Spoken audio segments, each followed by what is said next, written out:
Ready? Play.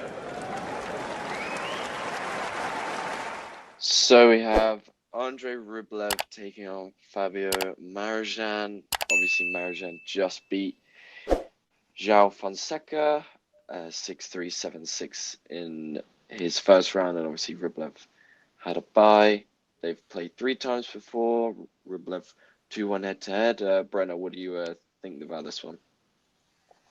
Yeah, I think this should be good. I'd say this is definitely I would say like deadly version of Fabian Marozsan, a Masters event where, he's quite comfortable in these conditions. And then you have, someone on the other side of the court and Rublev who, is still looking for a little bit more traction on the surface, these conditions, also in desperate need of a run. But I mean, at this point, like he has, fallen as far as he can in the rankings. And so I feel like that's kind of, turned the page. And now I guess Rome is kind of where the season starts for him and, and his true build up for Roland Garros. So I think it has all of the components to being a tightly contested battle.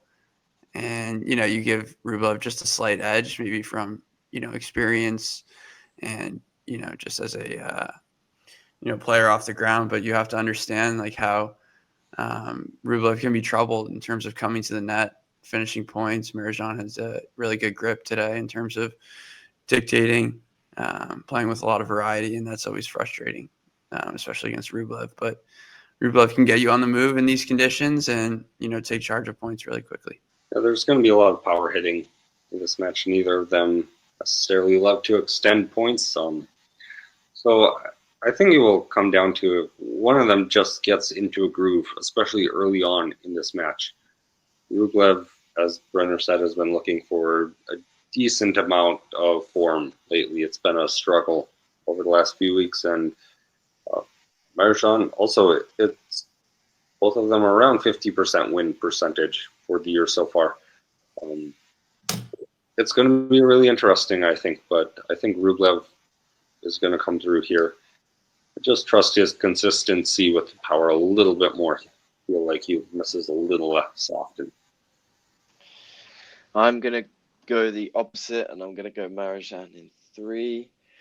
I feel like Marozsan, if he nails those droppers like he was today against Zhao, then, that's going to cause quite a few problems with Rublev. Obviously, the variety, they're very different players. The variety that Marozsan hits with compared to Rublev, you know exactly what you're going to get from Rublev. It's just raw power. And Marozsan obviously likes to switch things up, and I think that will throw Rublev off, especially with how little Rublev's been winning recently, and how his form kind of isn't where he wanted to be right now. So yeah, I'll go Marozsan in 3.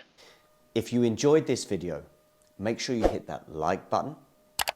Don't forget to subscribe and click that notification bell so you don't miss out on all things tennis.